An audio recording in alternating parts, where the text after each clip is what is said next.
All right, we are here in the CPAC lobby with yet another familiar face from CPAC's past. How goes the battle? Nice to see you back, and I see you're still wearing the U.S.-Israel pack. You know, you have to support the Israeli people. There's no way around that.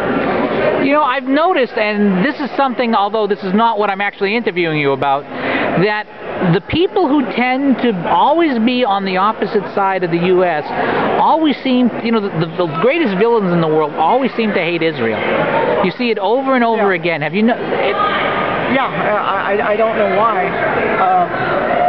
You know, the Israelis, they're just the persecuted people. And I don't know why people keep persisting with that, because they're fighters and they're never going to go away. This tiny little nation just keeps fighting, and they're never going to go away.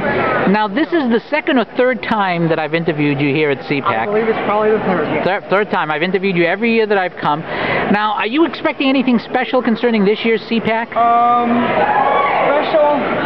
Let me see if I can word this properly. I think once you do it, this is my fourth time. So you're one up on me. I think once you do it this many times, your perspective changes on it quite a bit. The first time that you come here, you're like a kid in a candy store. I have to see everything. I have to be 12 places at once.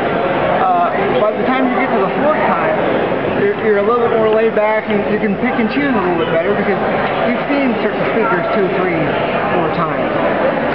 So I guess I would like to see Sarah Palin, because I've never. Oh, I want. Yeah, I've covered her up in New Hampshire, and I actually have there's a cute story concerning Todd Palin that I'll have to tell sometime in the future.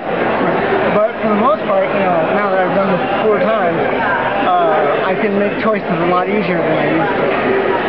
So Sarah Palin is your #1 target? I would say probably, and I'm sure I'll see Newt Gingrich, because he is an acquaintance of mine, so I do like to see him when I get a chance. Last CPAC, I ran into Gingrich at the National Cathedral at the end of CPAC. We actually were at the, he was at the next table after Mass, but I covered him in New Hampshire. Right. Now, as a conservative, you've seen the events of the last few days. Rick Santorum sweeping, much to everyone's surprise yesterday. That was a big surprise. Do you have a candidate that you have settled on for president yet? I settled on Newt long ago.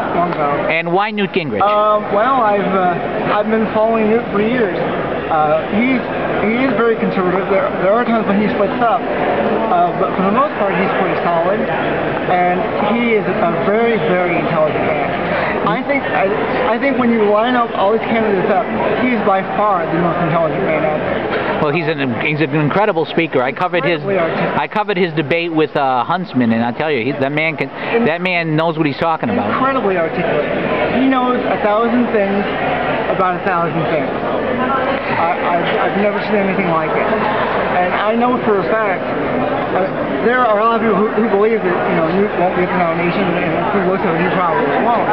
But there are a lot of people who would love to see him debate Barack Obama, because it would just be destruction like we have never seen. Now, full disclosure, I did endorse Rick Santorum about 10 weeks ago. I've met him. He's a good man. Now, let me ask you this. You've heard, of course, the stories about the threats of violence and the like here at CPAC. Now, obviously, you're a little more impaired getting around than others. Are you worried about this at all? Do you think that do you think it's just a lot of talk? Am I worried about it? I think it's unfortunate. I'm not worried for my physical safety, because I'm a lot tougher than people think. So I'm not really concerned about that.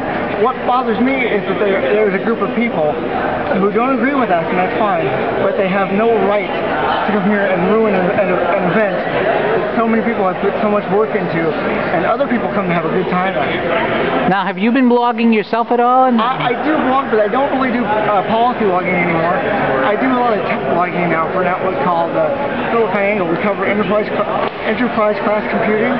And I do that because that's where the money was for me. But that's the whole conservative thing. You have to go where the money is. So I went where the money was, and that's what I do now. Now, would you care to plug that blog, or? siliconangle.com. All right. Well, thank you very much again for your time. And you didn't give. I didn't even have you give your name. I'm talking about getting old here. That's okay. I'm Art Lindsay. Okay, Art, great to have you again, and great to see you again. And we're going to have some fun here at CPAC, no matter what the left tries to do. And there was a fellow up there filming us while we were interviewing, so I don't know if. So you might be front and back on this interview someplace. Grassy knoll. Well, we'll see.